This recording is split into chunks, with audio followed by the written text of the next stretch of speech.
How is your health, sir? How is Delhi? Is it raining or? Oh, weather is fine. All right. Yeah. And how have you been doing, sir? Yeah, it's a challenging time for everyone. We are all Yes, yes, coping yes, with one and absolutely, absolutely. adjusting to the new ways of life. Hmm. Just give me a moment, sir. No problem, no problem. Take Sorry your to time. make you wait because I just need to. All right. So, sir, we are live. And without wasting much time, let me start the show. A very warm welcome to you, sir, for joining our show, Social Tables Speaker Series. It's an utmost pleasure to have you here.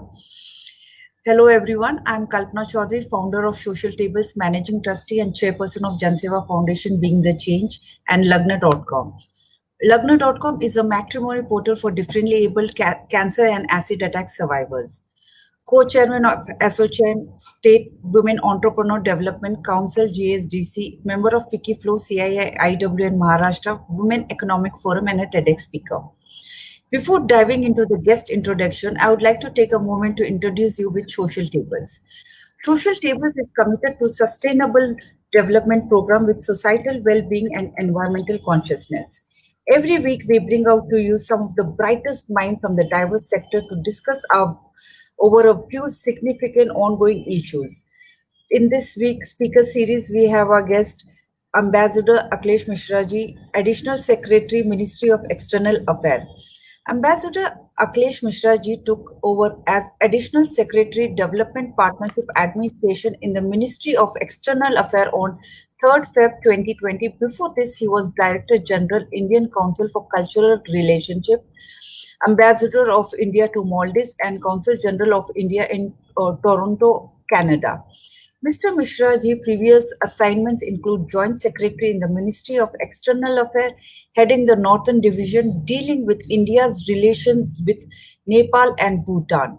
Joint Secretary in charge of Multilateral Economic Relations Division, Deputy Chief of Deputy Chief Deputy Chief of Mission in Kabul, Afghanistan, Deputy High Commissioner in Dar es Salaam, Tanzania, Deputy Consul General in San Francisco, USA, Deputy Secretary in Ministry of External Affairs, New Delhi, and in different capacities in Indian embassies in Kathmandu, Nepal, Rome, Italy, and Lima, Peru.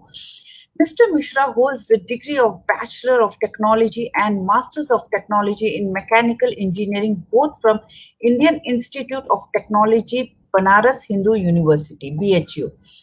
Mr. Mishra speaks Spanish, Italian, and Nepalese. Among Indian language, he knows Hindi and Sanskrit besides English. Besides international affairs, especially issues uh, concerning India's neighborhood and Indian Ocean region, Mr. Mishra has keen interest in Indian culture, philosophy, poetry, yoga, and meditation. A very warm welcome to you, sir. A very warm welcome to you on our today's speaker Thank you. series. Yeah, it's our Thank you, utmost Kalpana ji. Very pleasure. kind. Thank you so much, sir. It's our utmost pleasure to have you here today with us. In today's discussion, we are going to discuss about modernity in Indian philosophy, heritage, and India soft power. All right. So, Indian philosophical heritage is so ancient. How can it be modern? First of all, many thanks, Kalpana ji, for inviting me to this forum, and I'm very conscious that you had great dignitaries to address this gathering, and I'm very conscious of the honor that you have given to me.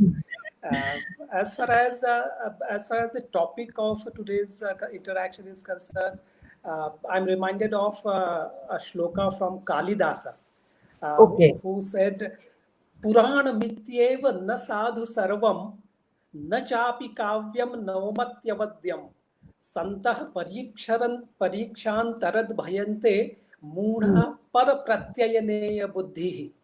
The Kaidas says that nothing is good just because it is ancient. Not everything which is new is bad. The Hmm. great and wise men use their discretion to judge Hmm. what is good or bad, but fools Hmm. blindly follow others. And the issue of relevance of something as good or bad has to be judged in the context, Hmm. using the situation in the background. For Right. example, Taliban, ISIS, Al Qaeda, they are recent and contemporary, but they are Hmm. not modern. And Yes. I use the term modernity in a positive sense, in the Hmm. context of it signifying an intellectual progression, Hmm. advancement of human society from primitive, which is fear and faith driven Hmm. society, to a more enlightened reason and intellectual state of society. Hmm. As our former Minister of State for External Affairs, M.J. Akbarji, had very eloquently described, the concept of modernity has four fundamental Hmm. constituents. All right. The first is liberty and freedom. The second is faith equality. The third is Hmm. gender equality. The fourth is Hmm. economic equity. And I Hmm. want to demonstrate that all Hmm. these four basic values of modernity are very Hmm. closely linked with the Indian Hmm. philosophical heritage, particularly the Hmm. Vedic and Upanishadic heritage. Hmm. Hmm. Let me refer to the issue of individual liberty and freedom. All right. The Vedic rishis believed that the centrality before any action Hmm. lies with the thought, the desire, the Hmm. calm. Hmm. It is Hmm. that which initiates, triggers action. And the second Hmm. is that the control of action lies with the mind, with the Hmm. intellect of the individual. And it is the Hmm. individual's choice to take any course of action. And Hmm. he or she also has the inescapable responsibility and accountability for his or her actions. And Absolutely. yeah, and also it talks about shreyascha preyascha manushya metastau sampadite vivinakti dhirah shreyo Hmm. hi dhiro abhipreyaso vrinite preyo Hmm. mando yogakshemat vrinite. It means that Hmm. at any given point in time, human being faces a dilemma, something which is Hmm. very pleasing to your eyes and ears and senses, and something which is beneficial in the long term. The wise Hmm. man chooses by using his intellect and discretion, and chooses Hmm. the path which is Hmm. beneficial. And True. the foolish one chooses what Good. is appealing to the senses. And Hmm. therefore, the fundamental responsibility of individuals' liberty to choose which path one wants to follow. So this is a very, Hmm. very critical element of our philosophical thought. Secondly, Hmm. gender equity. It is Yes. not properly appreciated by people in India itself that respect for women and gender equality is the Hmm. very essence of Indian philosophical spiritual thought and Indian spiritual identity. Hmm. India is Hmm. only civilization where the supreme being and supreme power of God is not masculine. In fact, Hmm. Vedas don't even define supreme being in terms of gender. It is without a specified gender and often referred to as tat, neutral gender. In Rig Hmm. Veda itself, there are more than 30 women rishis with specific hymns associated with them. And Wow. in Upanishad, there is a very beautiful couple of very, very powerful mantras. Naiva Ah. stri na pumanasi, nai chaivayam napunsakah, yat yat Hmm. shariram adatte, tena Hmm. tena sa yujyate. Like Hmm. you are neither a female nor a male, na chaivayam napunsakah, not even the third neutral gender. Yat yat Hmm. shariram adatte tena tena sa yujyate. Like whichever form you acquire that gender. Tvam stri, tvam pumanasi, tvam kumar utava kumari, tvam Hmm. jeerno dandena vanchasi, tvam jato bhavasi vishwato mukha. You are the lady, you are the man, you are the boy, you are also the girl, you are also the old man who is tottering, holding, moving ahead, walking on the stick. You have the face of the entire creation. Similarly, the faith equality, it is very, very critical for modernity, and it is again a very fundamental feature of Indian philosophy. The core concept which defines Indian thought process is that we don't believe that it is senses, eyes, or ears, they can grasp the supreme being fully. They only see or capture or describe only a part of it. Therefore, there is a limitation in how we perceive and how we can describe. A connected aspect of it is that there is inherently in human society, there will be plurality of perception of the supreme being. Yes. Sarvendriya gunabhasam, sarvendriya vivarjitam, atitah panthanam tavacha mahima vang manasayo. Like you are beyond description by speech and mind. नाना रूप विधाता त्वं भक्तानां ध्यान Hathaway येषु रूपेषु यत् प्रीतिः तत्तद् रूपं बिभर्षि च. So out of the multitude of descriptions, multitude of perceptions that are possible, it's individual depending on his or her choice and interest and inclination chooses a path, chooses an identity to worship. And there are many paths for reaching from point A to point B. There are infinite ways. Ruchi nam vaichitryat rijukutil nana pathajusham nrinam eko gamyasi payasa aranavayiva. Like countless flows of water, rivers, they choosing a different paths, flowing through different paths, they reach the same ocean. Similarly, people follow different paths, but ultimately they reach the same destination. Lastly, the issue of economic equity as an aspect of morality. Again, it is a very, very critical, fundamental constituent of Indian philosophy that we never prayed for individuals' well-being or prosperity. We always prayed for universal peace and well-being.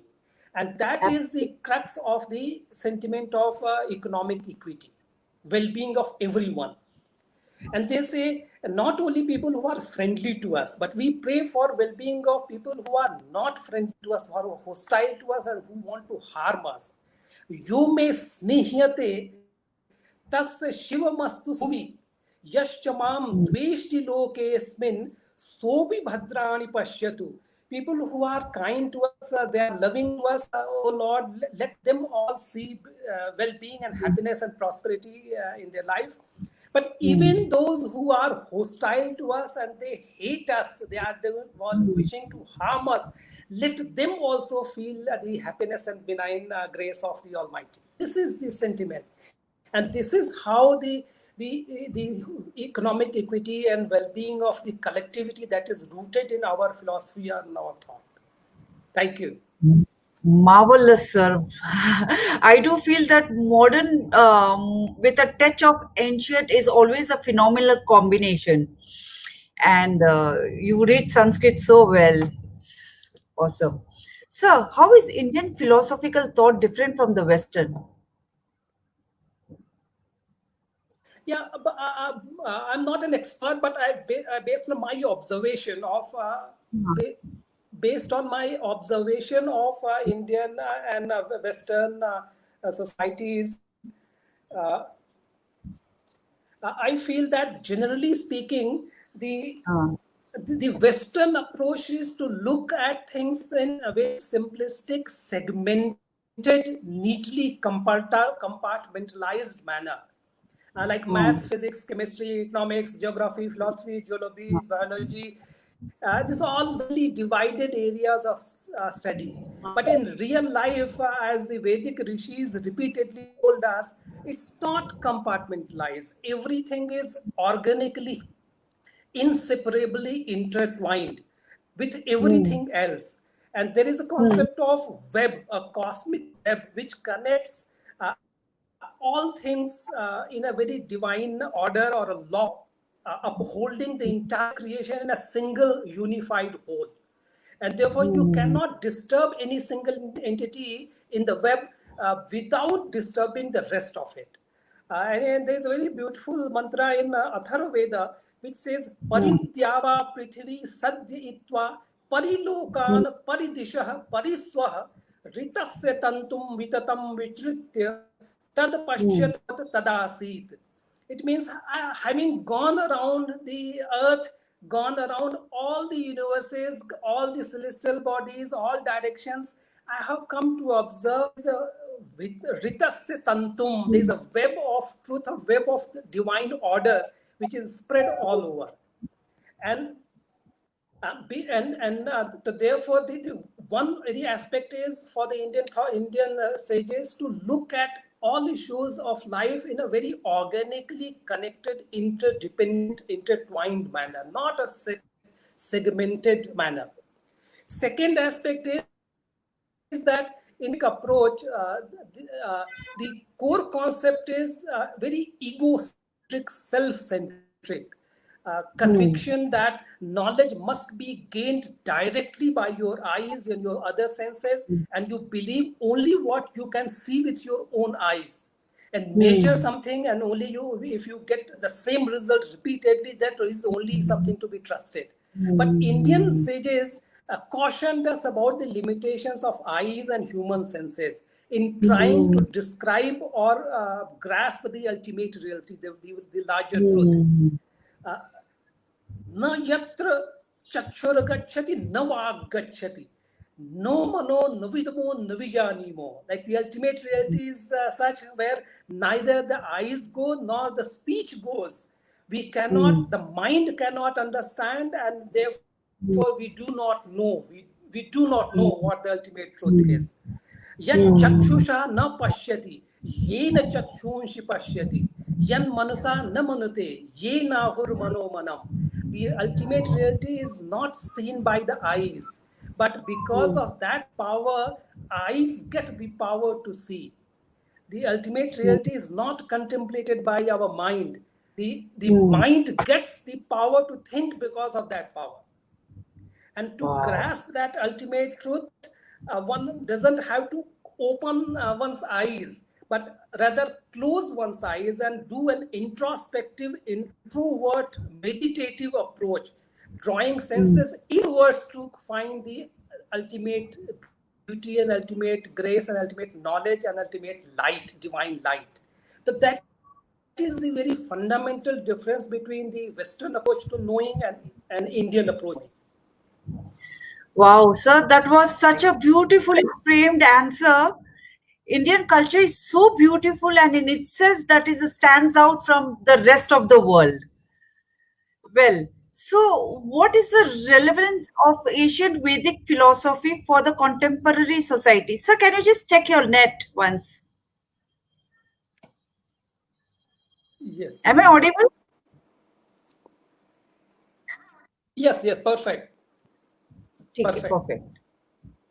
Yeah, friends, as I said, the relevance of anything has to be seen in the context. And when I study Vedic philosophy or Upanishads, then I look at the contemporary challenges that human society is facing. And I feel that broadly you can put the challenges and the issues that human society is facing today in three broad baskets. One is the tension and conflict of the individual within himself or herself. And the second is conflict and tension between one individual and the other individual. The third level of tension and conflict is between mankind and nature. Let me address the relevance of Vedic philosophy in all these three levels of tension and conflict. Now, how the Vedic rishis had given us a solution for each one of them. The mental conflict, the tension and the dilemma within oneself arises because of ignorance. And it is ignorance that causes suffering. And ignorance results in our seeking instant sensual gratification. And there's a very beautiful shloka that says, Yattadagritopamam parinam vishami. We have two kinds of things in our life. One is in the very beginning, it's very sweet and delicious and attractive like nectar, but pariname vishamiv. In the end, its consequence is very harmful.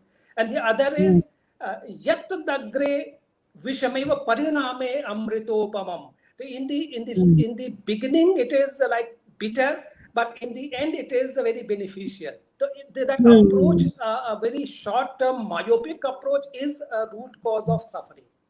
And mm, secondly, uh, in terms of our approach to resolving issues, if we mm, adopt a very self-centered, very narrow, very parochial approach, so our mm, rishis tell us that that is a sure reason for your suffering and your failing and your uh, uh, the ills that will confront you.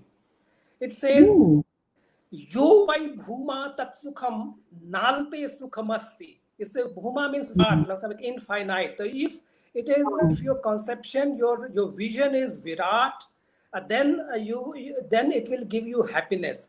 Nalpe, mm, if it is a very narrow smallness, then it will cause mm, suffering. And alpa is defined very beautifully. यत्र अन्यत पश्यति यत्र यत अन्यत शृणोति यत अन्यत विजानाति. Like the pettiness of mind, the narrowness of mind is a state where you see the other, you hear the other, you know the other. But if you have a mm, broader vision, then you don't see other, you see the other also as self. And mm, the so-called self-centric approach becomes all-inclusive. The self mm, becomes all-inclusive. यस्तु mm, सर्वाणि भूतानि आत्मनि चेवान आत्मनि एवानुपश्यति सर्वेषु सर्वभूतेषु चात्मानं ततो न विजुगुप्सते. mm, If somebody sees all entities, all bodies within related to yourself, and you see yourself related to the rest of the universe and creation, that is the state when you will not feel the hatred or tension or suffering. And also he talks about mitrasyama chakshusha sarvani bhutani samikshantam mitrasyaham chakshusha sarvani bhutani samikshe. The desire is that let all consonants of the creature view me from a vision of friendship and warmth and kindness. And mitrasyaham chakshusha sarvani bhutani samikshe. Let me also view all the others with the vision of with eyes of a friend. So that sentiment of a broader notion of self, not connected with one's individual body. The second element. The third element is conflict between man and nature, which is causing untold suffering, catastrophe, environment, and climate change. So again, mm, our rishis are so far-sighted that they prayed for peace not only for the human being but also prayed for peace all over. ओम द्यौः शांति अंतरिक्षम शांति पृथ्वी शांति आपः शांति ओषधयः शांति. It's everywhere. Unless there is a peace and harmony in all constants of the mm. cosmic existence, human being will not be at peace. True. Sam sravantu sindhavah sam vata sam patatrinah. Let there be harmony in the flow of water of rivers, in vata, in harmony in the wind, patatrina, harmony in the sky, and the birds which are flying. And also as a and how delicately, how affectionately, how respectfully we treat the earth and the vegetation. Yatte bhume vikhanami kshipram tadapurohatu mate marma vimigvari mate hridayam arapipam. It says, O earth, whatever I'm digging from you, I pray that it quickly gets replenished. Mm, Let me never hurt your the inner vital parts. Let me always protect you. That kind of respectful relationship with the Mother Earth. That is a very core concept of Indian philosophy, and that is one of the three levels of big conflict that we see today. And all these three areas, the Vedic philosophy gives us way out. And it has been giving us very practical solutions how to deal with all three challenges that we have. Thank you. Absolutely, and rightly said. The Vedic culture of India has proved to be beneficial in all manner possible, whether it is in medicine or modern problem solutions.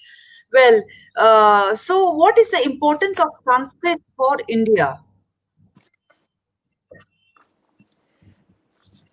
Thank you. I feel for a country like India, Sanskrit is not just a language, but it is a very life breath of Indian culture, Indian civilization, and Indian worldview.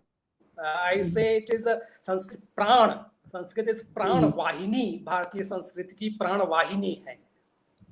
And since time immemorial, Sanskrit has voiced the fundamental, foundational values and ideas and ideals which define India and define India's identity. And it is not a language of just rituals or prayers, but it is a immeasurable, valuable repository of wisdom and knowledge concerning the entire gamut of human experience and human life. And today, Sanskrit Can you just check your net, sir? You're not audible. language, I can hear you. Yeah. No. Can you just check your net, It's sir, okay. once? Yeah, better now. I can hear you now. I'm not able to view your video while you're talking. Yeah. Yeah, now better. Uh, yeah. So No. in India, Sanskrit, Yeah, better now. yeah. So in India, Sanskrit may be no longer a very popular colloquial or spoken language, but it is the. Can you hear me? Yes, sir, I can. No, sir, now again Yeah. there's some technical glitch. Sanskrit is the. Yeah, better.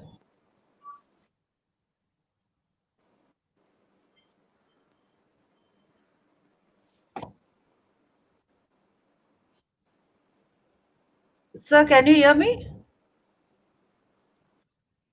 Yeah, but I can't see Yeah. you. Oh, I can't see you. Because there's some technical glitch or the net is slow or something.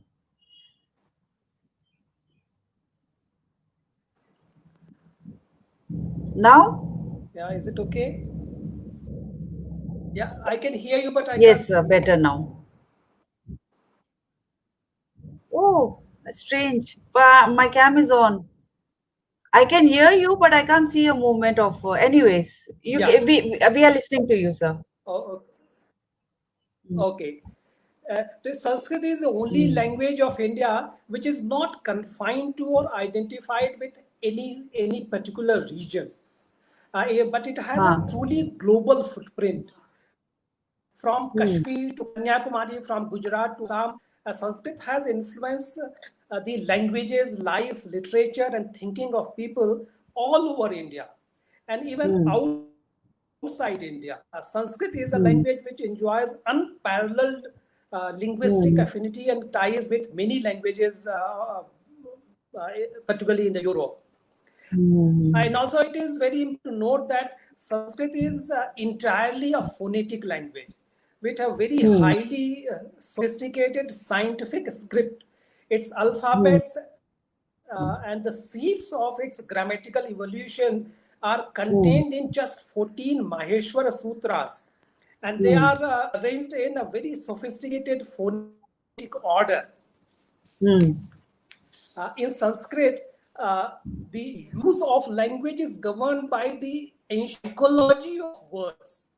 In English, if we use the word earth, we simply mean by it the planet designated. There is no conscious reason, no particular reason why we should use the sound of earth to describe Prithvi, this planet. And earth is used for this planet. So you're not audible again. Now better. Can you hear me? Yeah, now I can hear you. Yes, sir.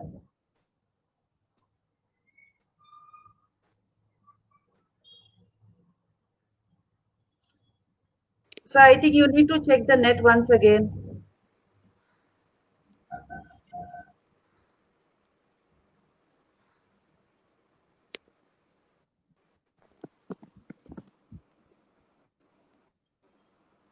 So I think there's some technical glitch. If you have any questions, you can just leave on the comment section and we will definitely take up the questions. Yeah, can you Yes, hear sir. me?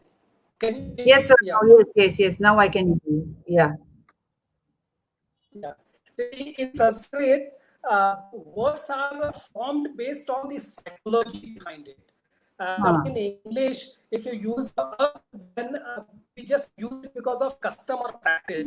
Whereas in If you Sanskrit, have any questions, you can just leave on the comment Yes, sir. Section and we will definitely take up the questions. Yes. Sir, I think you need to check the net once again. Yes, sir. Continue. yeah, I'm saying that in Sanskrit, like if you use a word Prithvi, then Prithvi originates If you from. have, I think you need to check the net once again. Yes, sir. Yeah. So in Sanskrit, for example, Prithvi originates from the Prath means vistar. They means expansive, vastness. So you use a word associated with vastness to describe this other, but so expansive, so vast. Similarly, you use bhumi, bhu. So that the root word is bhavan, means to be, from where it originates, and that is why Prithvi is also bhu or bhumi. Prithvi is also dharti, because So dharti you're not Prithvi audible again. originates from. Dharti originates from dharete, means whole life.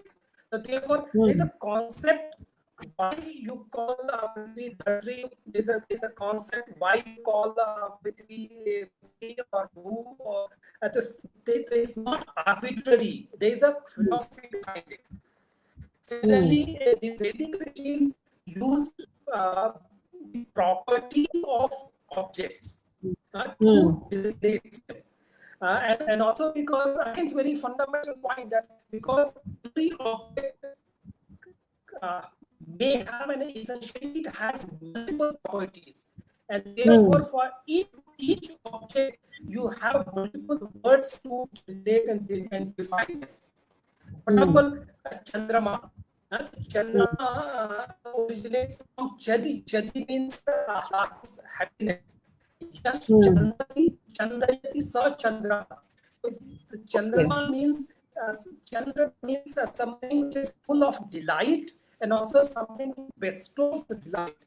And therefore, it's not just the moon, but also it's an attribute of God Almighty, because He ultimately is the fountain for happiness and all joy, and also He bestows us happiness. Sham Kalyanam. Sham Kalyanam Sukham Karoti Sa Shankara. Shankar is one who does Kalyan and gives Sukh. He bestows happiness and well-being. And therefore, it is not just someone who holds a trident and holds a moon or a river Ganges from his hand. It is also an attribute of the formless divinity. Similarly, Pa originally is Raksha, to defend, to protect. Yah Pa Sarvan Sa Pita.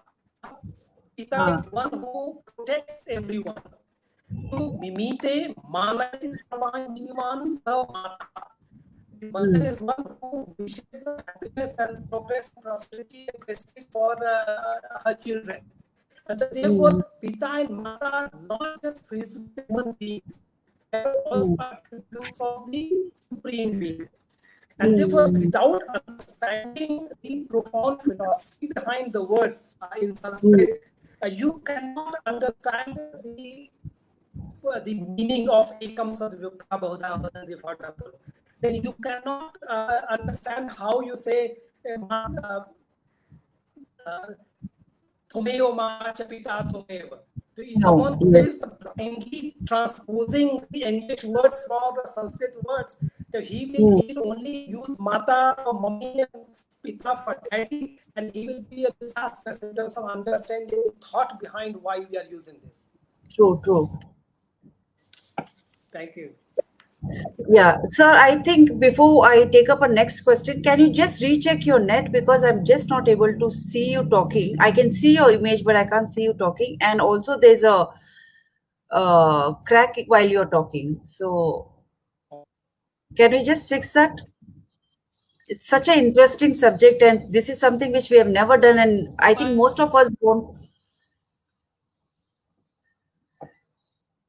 Due to some technical glitch, I think sir should be in a while. If you have any queries or any questions, you can just leave here.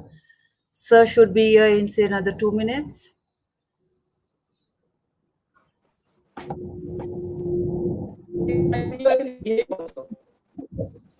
So recheck once, just switch off and just switch it on again. Maybe that would work.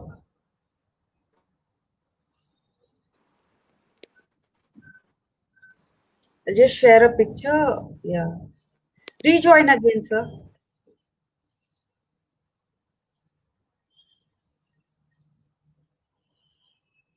All right, guys, how are you all doing? I hope you all are well and taking care of each other. Due to some technical glitch, sir should be back in a moment. Let me call up and just find out. Mm.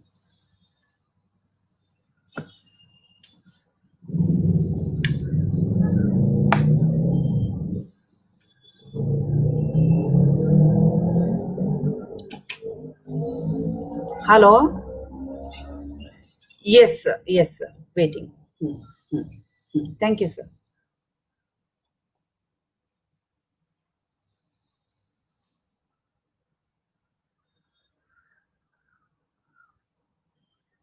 So, sir should be there here in a minute.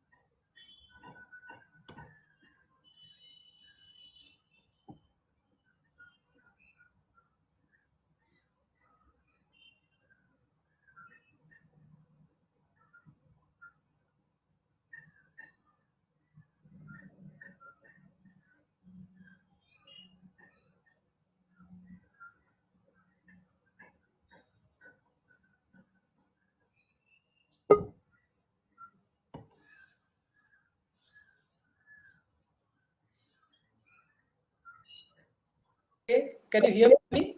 Yes, sir. Now better, much better. Yeah, Such an oh, interesting thanks. topic and we just got. Anyways, no problem. So, can we start again, sir, with the same question? With Sanskrit? Yes, sir. Sanskrit. Okay. So, what is the importance of Sanskrit for India? Yes, thanks. Yes.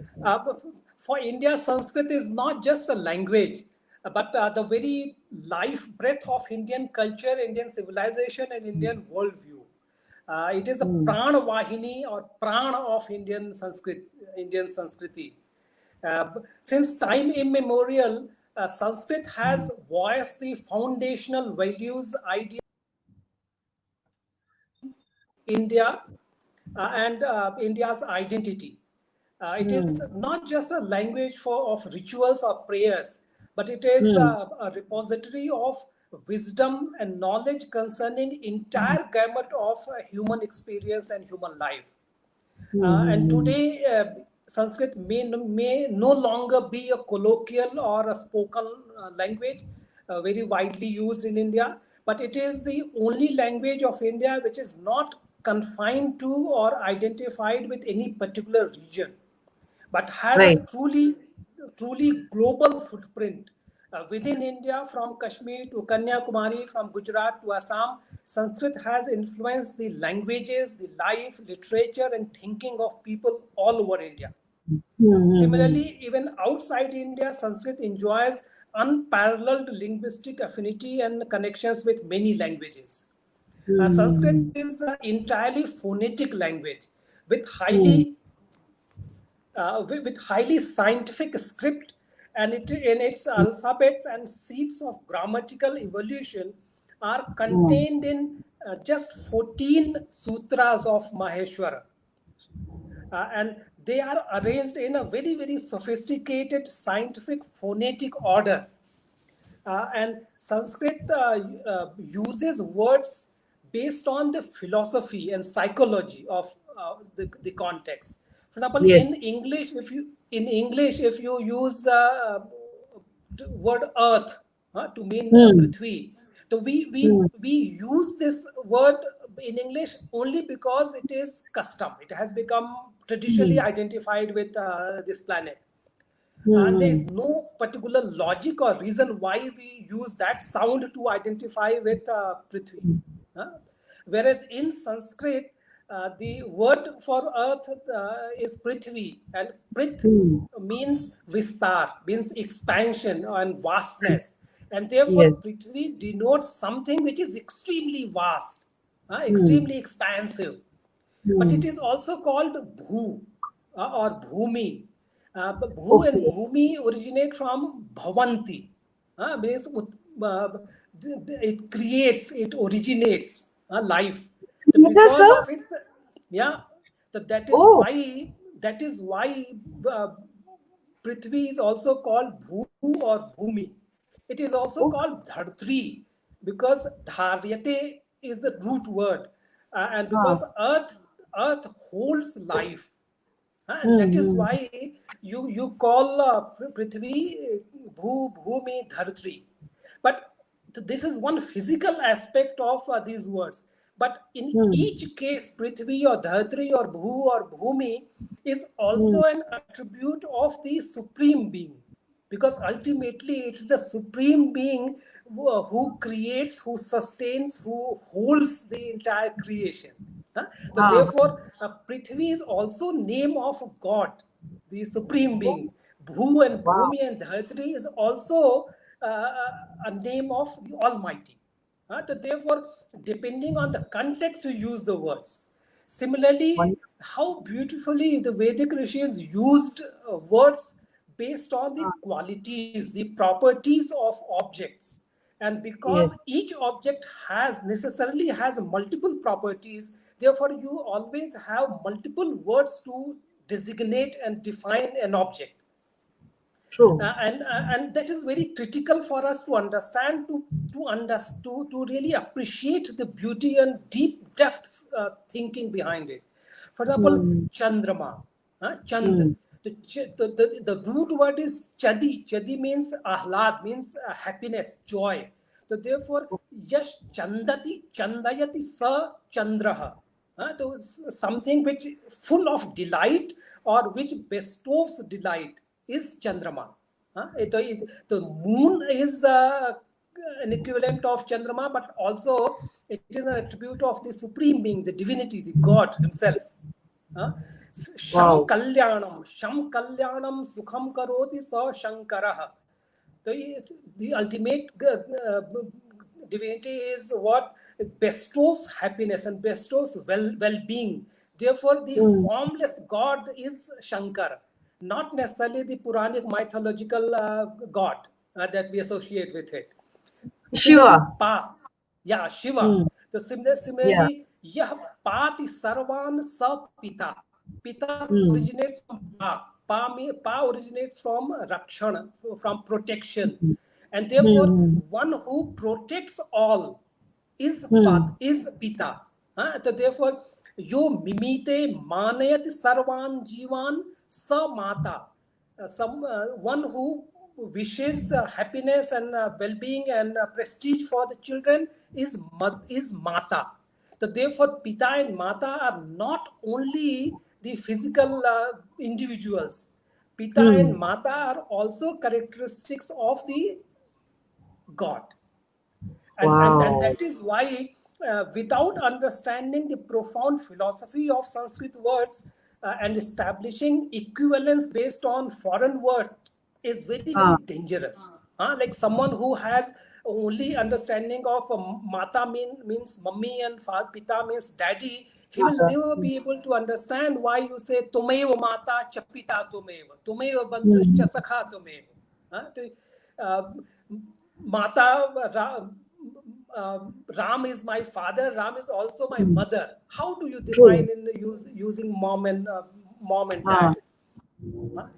Therefore, for us Indians, it's very critical that we don't blindly, thoughtlessly transpose hmm. foreign Hmm. external words into equivalence with Sanskrit words. Hmm. Hmm. Hmm. Thank you. Oh my God, sir, there's such a vast subject to talk on, and you are so good in, explaining it every detail. I remember I was listening to one of the song of Shiva, which explains how we are Yeah, universe, and that's what yes, you're yes, talking about. Yeah. absolutely, absolutely. And is this a so? I mean, before I take up another question, I just want to understand: is this astrology something in, or it is the reality? Because when you're talking, you're Shiva. I mean, I'm not hair, I'm not my body, I'm not my soul, which you have described so beautifully. So, what is this all? Or are you talking in terms of spiritualism, or are you talking in terms of scientifically proven, or what is this? Can you just widen this more subject little more and explain us? No, no, I'm talking about the psychology behind formation of words in Sanskrit and how this is a very unique feature of Indian language, Indian this classical language of Sanskrit.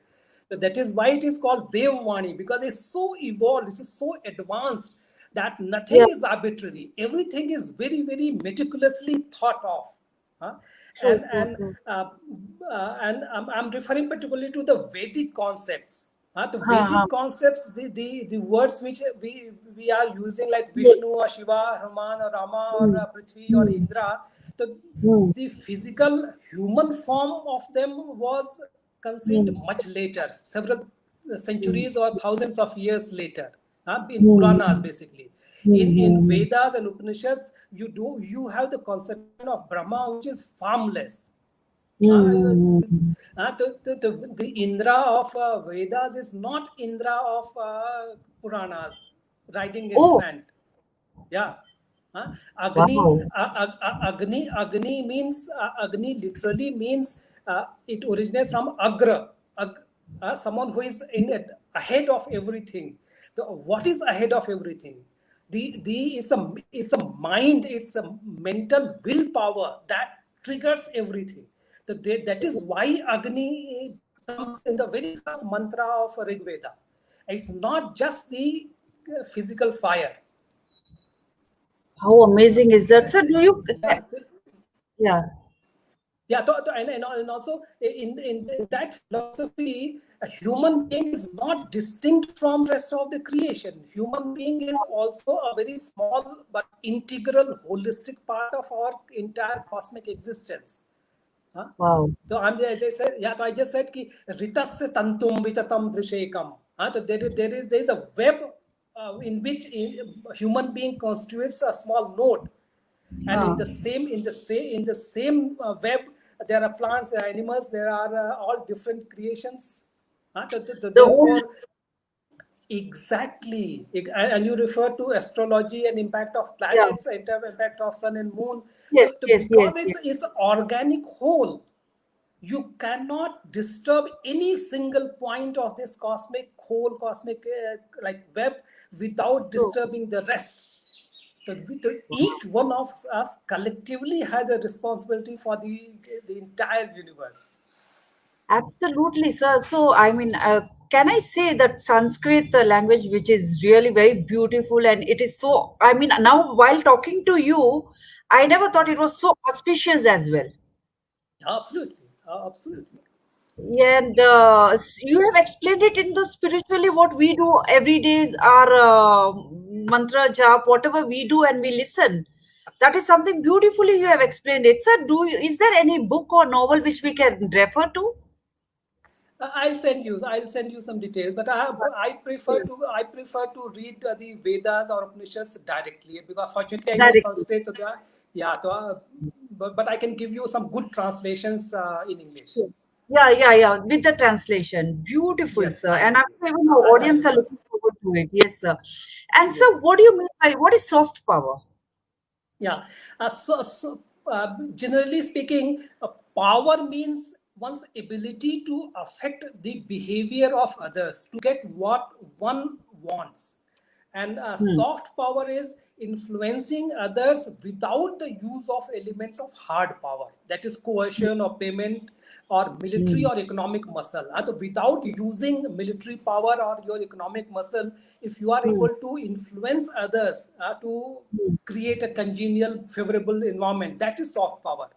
And soft power is not you are, but Hmm. what others perceive in you.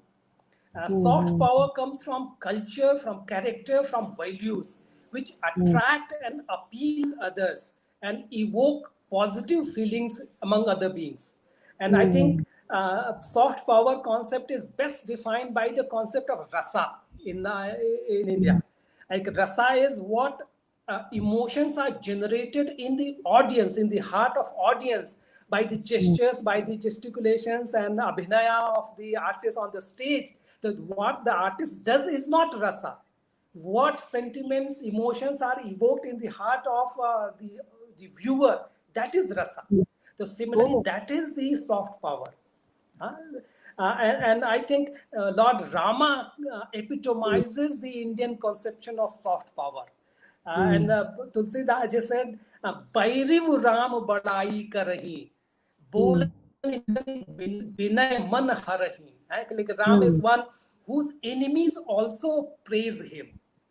And Hmm. the way he speaks, the way he meets others, the way uh, respectfully he interacts with, that uh, takes everyone's heart away. So that is the conception of Indian soft power. Wow, how amazing is that?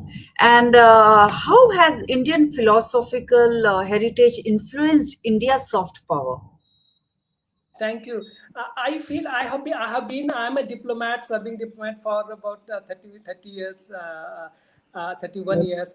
And I define the perception of India from outside. So if you view Hmm. India from outside, from foreigners' point of view, Hmm. the image of India, the soft power India of India can be put in three D's, three baskets.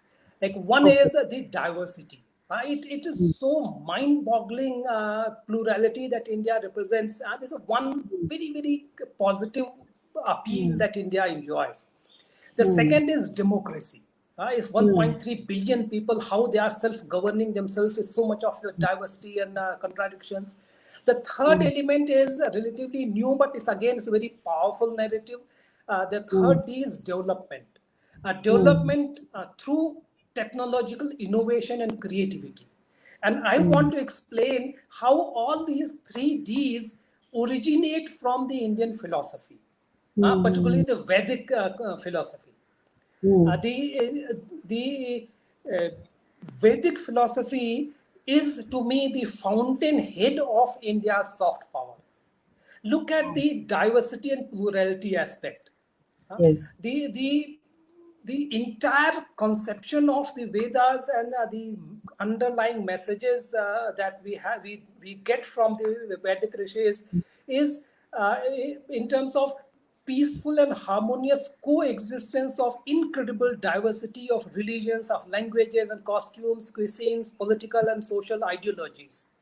How is Hmm. it possible that India has it and no other country has this? So peaceful, harmonious accommodation of all this amazing, Hmm. incredible plurality. It is again, as I said, that our fundamental belief is not in segmented approach, not view human as master of the whole universe and Hmm. Hmm. everything else at the beck and call of the human being to exploit, Hmm. but Hmm. see the entire existence like a web-like interconnected, interdependent existence. Hmm. Felt. Hmm. And Hmm. the fundamental belief is in underlying unity in the diversity of forms that we see. Isha Vasyam Idam Sarvam Yat Kinch Jagatyam Jagat. There's a divinity permeating in everything we see. So if everything is permeated by the divinity, connected with the divinity, then everyone is respectful. Everyone is to be respected. Everyone is to Absolutely be to be loved and regarded with great esteem. true. And also the repeated message in not being misled by the senses. Um, Yatha natvayato bhinnaha tarangaha fena budbudah. In the ocean, you see there are different kind of formations. There are waves, there are bubbles, there are foams, and from the superficial perspective, they look all very different. But if you yes. think and you look beneath, then there's all one. There's all water. And also Ananta Nama Dheyaya Sarvakara Vidhayine Samasta Mantra Vachyaya Vishwaika Pataye Namaha. This ultimate Mm. reality has Ananta Nama, and there are infinite names to Infinite. describe it. Sarvakara Vidhayine. It has countless forms, innumerable forms. Samasta mantra vachyaya vishwaika pataye nama. Whatever language you speak, whatever prayer you speak, it all goes to the same ultimate divinity. So that is the driving force, that is the foundational value on which Indian civilization is established. And that is why for us, it's natural that there will be diversity, there will be plurality, there will be different approaches and different ways of life. But there is no conflict because we see all of them leading to the same reality. So this is one fundamental. Second is the democracy. Democracy is not just about holding periodic elections, but the fundamental concept of democracy is profound collective belief in the value of human equality, and equal right of every individual to participate, to create, to contribute, and both in terms of rights and responsibilities. There is a complete equality. And India is democracy and secular country not because our constitution says. Constitution came into force only 1950. India is a secular not because Mrs. Gandhi amended the constitution and inserted that word. India is secular because of the ingrained philosophical thought that has driven us, guided us, the values since time immemorial which have guided us. That is why India is a democracy.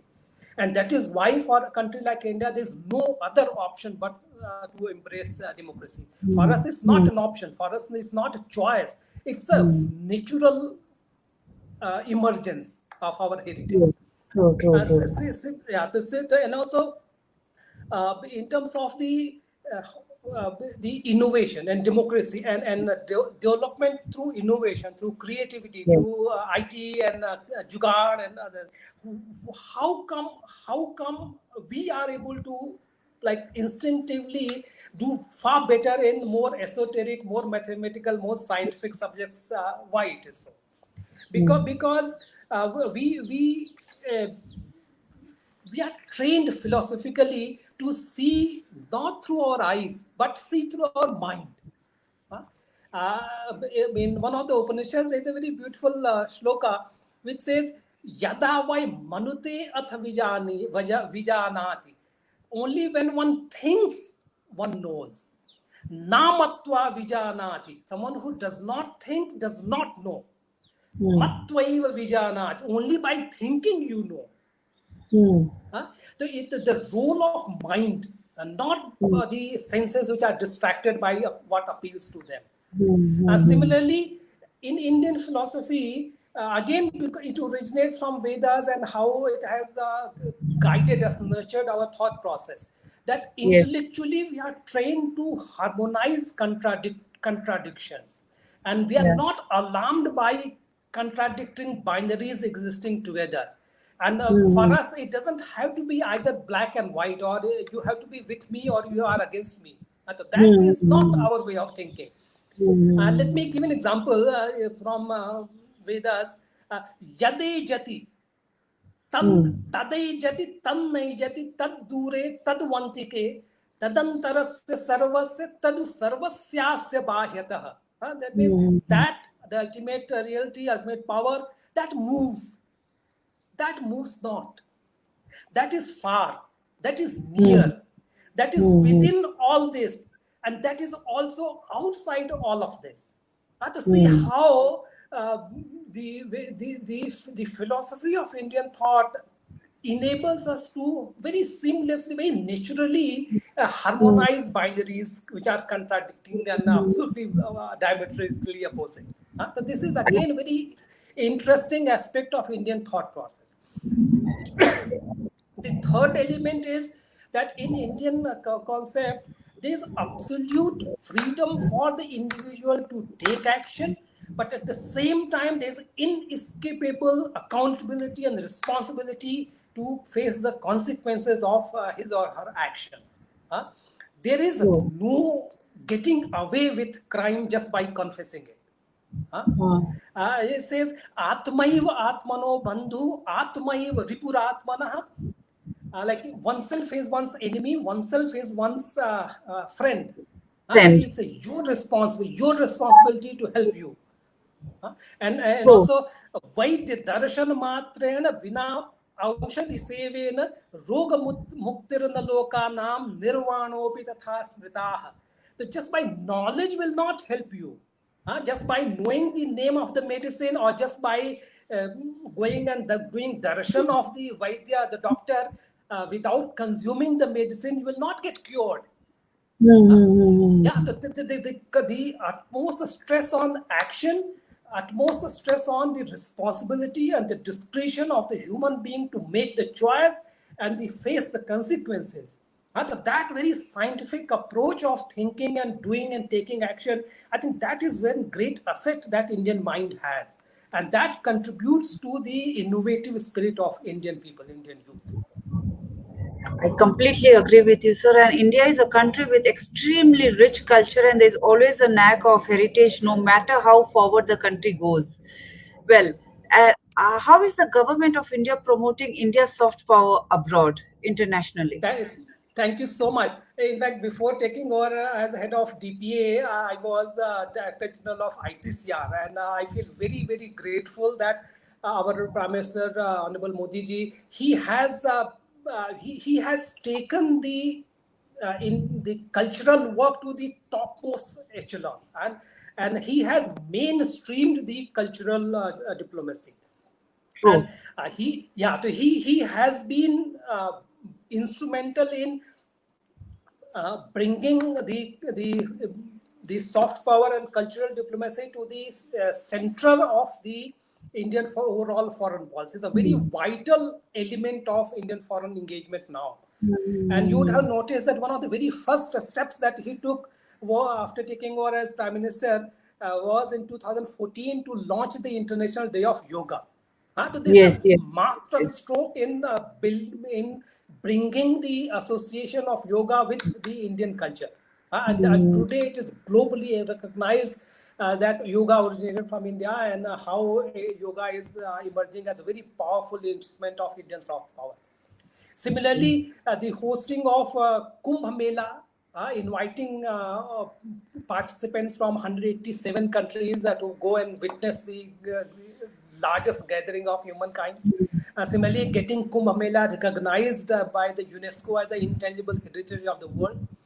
Vaishnav Jan To Tene Kahiye was recited in all countries. One artist from every single country recited that beautiful bhajan of Mahatma Gandhi. Oh, beautiful! Wow. That was personal initiative of our Honorable Prime Minister. Similarly, you would have noticed how Honorable Prime Minister has used very wisely VVIP visits, both incoming and outgoing, to showcase Indian culture. For example, inviting the Japanese Prime Minister to come and witness Ganga Aarti in Varanasi, or the gift of a replica of the Cheraman Mosque in Kerala to the Saudi king. Again, people have not realized in India that what a powerful message was that Prime Minister's gifting of this golden replica of the Cheraman Mosque, because that mosque was constructed in 629 AD. 629 AD. That is in the lifetime of Holy Prophet. So that the message that Prime Minister gave by handing over that to the Saudi king is that in antiquity, the heritage of Islam in India is as ancient as anywhere in the world. In fact, the Islamic heritage in India predates the Islamic heritage of Pakistan or Bangladesh or Indonesia. The premise, yeah. Similarly, inviting the Thai princes to attend the Diwali celebration in Ayodhya. The kind of initiatives that Honorable Prime Minister has been taking to bring centrality of culture and philosophy to Indian diplomatic effort is truly astounding. Similarly, because of his initiative, we have hosted a Ramayana festival, Sufism events, Buddhism and Dar conference on Dara Shikoh, and also the recent stone laying of Ram temple in Ayodhya. Again, the kind of appeal it has had that the British Prime Minister tweets that he has done puja to mark that occasion. Yes. Yeah. And also it's very important to note that Prime Minister Modi's cultural outreach is not just limited to Hindu or so-called Hindu or Hindutva or one particular sect. He has Very been secular. extremely broad in his cultural projection, and it is not a surprise that 6 Islamic countries have bestowed on Honorable Prime Minister their highest civilian awards. Yes, Huh? yes, yes. Maldives, Saudi Arabia, Bahrain, Palestine, UAE, Afghanistan. And it is also very Yes, yes. important to note that there are only 2 countries which are 100% Sunni Muslim, Saudi Arabia and Maldives. Both of them have honored Honorable Prime Minister with their highest civilian awards. And I So remember this you is were there in this those days. Yeah, so this is a great time for India and Indians to feel very energetic about their cultural heritage and make all possible efforts for its external projection. True. The Indian culture and the language is a must to be promoted in other Absolutely, part of the world, and Narendra Modi have done it beautifully. Totally absolutely, agree absolutely. with you. And I have also been following you and seeing you the incredible work what you had done in Maldives. I mean, that's the time when I connected to you. Thank you, Marvelous, sir. बहुत ही अच्छा काम किया है आपने. So, thank all you. right. Moving forward to this, what is the role of Development Partnership Administration in Ministry of External Affairs? Thank you. This Development Partnership Administration was established in 2012 to coordinate the implementation and formulation of India's expanding partnership with other countries. Currently, through Development Partnership Administration, we are engaging more than 160 countries in development cooperation. Hmm. Through variety of instruments like we have subsidized lines of credit, concession lines of credit. Currently we are administering $30 billion worth of LOCs to 64 countries. Similarly, we have grant in aid projects, major infrastructure projects, particularly in our neighborhood and near neighborhood. We have capacity building programs for sharing India's experience with other countries, and for under this we offer about 14,000 scholarships for sharing technical expertise with other friendly countries. Wow. And I would like to mention that India's relationship with other countries in the development sphere is truly unique and truly sui Hmm. generis, because Hmm. India is not a rich country, not a rich donor country. Hmm. Our developmental partnership is not about giving away part of the surplus resources or deployment of excess capacities, but it's Hmm. driven by a very sincere sense of solidarity with the Hmm. developing countries.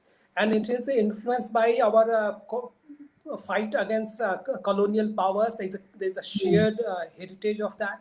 Hmm. And also ideals of Mahatma Gandhi, who conceived of one world, and also the ancient philosophy that I have been referring to, that Vasudhaiva Kutumbakam is our belief or motto, Yes. and the spirit is Sangachadhvam Samvadadhvam Samvo Manansi Janatam. Like we let all human beings think, work together, and move ahead, progress together. And I'm Hmm. very happy that Honorable Prime Minister has very beautifully converted that Vedic mantra into a practical slogan of "Sabka Saath, Sabka Vikas, Sabka Vishwas." So Yes. how beautifully the Indian philosophy has contributed to formulation of this motto of the current government. True, true, astonishing. So I'm sure the Yes. path the country following and the way the citizens have started realizing the importance of soft power, I'm sure the country will be able to attain great power again. Yeah, I mean, we are already great. Well, sir, thank you so much, sir, for your wonderful inputs. And we have learned so much in just, I think it's been 45 minutes now. And your noble thoughts and initiatives are so, so inspiring. Now, moving to a quick rapid fire. Who inspires you the most? My wife. और Oh, sweet. दुनिया में और दुनिया में भला कौन हमारा होगा, ये जो दिल जो धड़का है तुमने ही पुकारा होगा. In fact, my wife Riti is so incredibly talented, intellectual, and master of multitasking. She has uh, been complementing in all areas in which I have deficiencies and shortcomings. She has precisely strength in special strength in those areas. So she compliments me so beautifully. I'm so grateful to her for the support and inspiration that gives me. Usually they say that women are better half, spouses are better half, but for me she is at least best 60%. Wow, touched. Yeah. Wow. So I should meet ma'am now. And I will definitely take her in my show as well. Thank you. Yes, yes. And what is the greatest risk you have ever taken? Let me quote a Urdu शेर. जरा सी देर में वो जाने क्या से क्या कर दे, जरा सी देर में वो जाने क्या से क्या कर दे, किसे चिराग बना दे किसे हवा कर दे. We all are at the mercy of the Almighty. I have personally served in some extremely difficult stations. In Lima, we had truck bombs exploding in Lima when I was there, 91 to 93.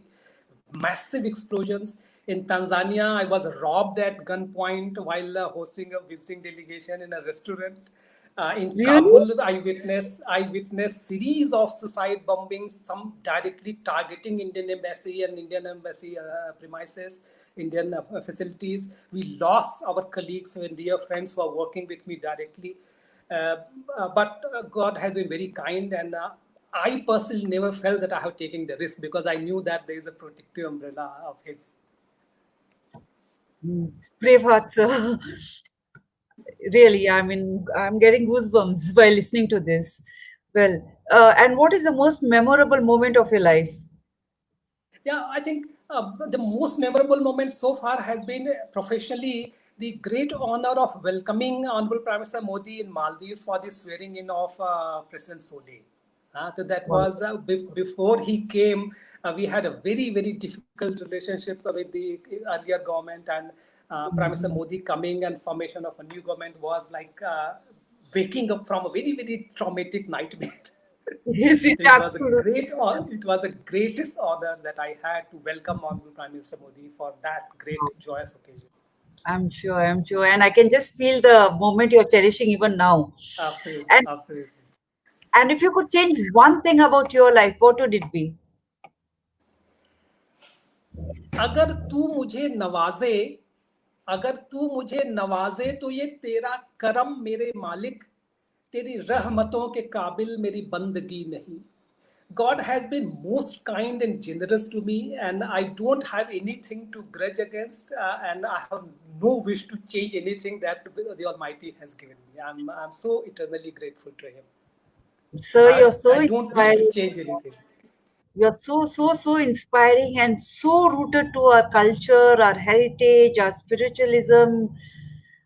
I mean, I never knew this part of yours, and it is so incredible to even know, understand it. I can feel the vibes as well. So, आप शायरी करते हो? पहले वो पूछूंगी मैं. आप खुद लिखते हो शायरी भी? इतनी खूबसूरती से कुछ आप ये सारी बातें करते हो. अरे नहीं, अरे अब सब उसकी कृपा है. अरे, so sweet, very humble. Your humility is so endearing, sir. Well, and place where you love being the most? My home. My home. अच्छा, Janani okay. Janmabhumischa Swargadapi Gariyasi. For a foreign service officer like me, the concept of home varies. Like when I'm abroad, then it is India, which is my home. And when I'm in Sure. India, then it's a place where my parents are there. So I always Oh, look forward to being with them and feeling at home. That is the greatest joy. Sure, sir. And any hobbies? Yeah, I have interest in Sanskrit and Vedas, Yes. Upanishads, and Indian classics, and so I have Mhm. interest in poetry. There's a Hindi or Nepali or Urdu or Mhm. Persian or Italian or Mhm. Spanish. So I Wow, dabble wow, in wow, wow. and Something and also inspired. yeah. Sense, yeah. And also for keeping me in balance, I do yoga and meditation. So again, this is something which gives me great inner All right. resilience. Yes, yes, yes. And the very last question, if you were to be the prime minister for a day, what is the first thing you would do? As I would have noticed that I'm personally a great admirer of Prime Minister Modi and the concept of Pradhan Mantri being the Pradhan Sevak of the country and the people that has inspired all of us who follow him. And Hmm. I think personally, the way Prime Minister Modi has used Mahatma Gandhi's principles to launch mega national missions. Like two Yes. missions he has launched about Swachh Bharat mission, Swachh Bharat Abhiman, and also more recent one, Atma Bharat mission. Atmanirbhar Bharat. Atmanirbhar Bharat mission. So that is Hmm. again based on the Mahatma Gandhi's concept of local empowerment and local industries. Hmm. If you make me prime minister for a day, then I will use Mahatma Gandhi's another very powerful concept for which I think is needed in our country is use of non-violence, Very. particularly non-violence in speech in a country which is so diverse, so pluralistic, and so unfortunately deeply polarized that it is Hmm. very essential to inculcate the value and habit of very attentive, respectful listening of opponents' views. This is very, very, very critical. India needs the culture of dignified dialogue and debate and not vicious verbal stone pelting against the opponent that we see, unfortunately, in electronic media and also other fora. So Hmm. if we can have a national mission to be a respectful, attentive, dignified listener, I think Hmm. that will ease a lot of the tension that we have in the society. And that verbal aggression and verbal violence, deliberately use of hurtful language, Hmm. intemperate language is doing tremendous harm to Now, the social harm in the country. And this is one area where we all need to exercise restraint. चलाओ संभल कर तेगे जुबा को, चलाओ संभल कर तेगे जुबा को, जुबा के जख्म का मरहम नहीं है. wow. Superb. Absolutely, sir. Absolutely. And it pains my heart when I see even the kids are, the parents are getting the children involved in it. And that is so painful. And what are you giving to your, what legacy are you leaving? Well, sir, would you want to give any message to my platform, Social Tables? Thank you. I would like to end by saying that no individual, no society, no country is perfect. huh? Yes. But if you look at India, it is from any angle, it is one of the brightest spot in the whole world. In terms Mm. of the ingrained values that we represent, in terms of the innovative potential that we have, in terms of the vibrancy of the people, the youth we have. So therefore, there is no reason for us to be buoyant and optimistic. We should Mm. not be mired in negativity. And let us Mm. work together collectively with positive energy and vision, keeping our motherland, keeping India in the center of our efforts. Yes. कामयाबी उनको मिलती है जिनके सपनों में जान होती है. पंखों Mm. से कुछ नहीं होता, हौसलों से उड़ान होती है. If a Wow. country of 1.3 billion people make a determined effort, there's no reason we will succeed and make What? India truly great, modern. Atmanirbhar Bharat. Absolutely, absolutely. Absolutely. What a Every individual has a role to play, and Mm. we Absolutely. must retain the positive energy. True, true, Thank true. you. Once Wow. again, my very sincere gratitude to each one of you Sir, and one my more good question. wishes to your listeners. Yeah, thank you so much, sir. One more question. Any message for my platform, Social Tables, and then I'll give you a vote of thanks. I know I've taken a lot of time of yours. You are doing great work in terms of connecting very interesting people, and I'm very humbled that you invited me, knowing that you have had very great celebrities to address. But I'm very happy to share my thought, particularly on issues which I'm very passionate about, and I'm sure. also because you are reaching to a lot of other friends.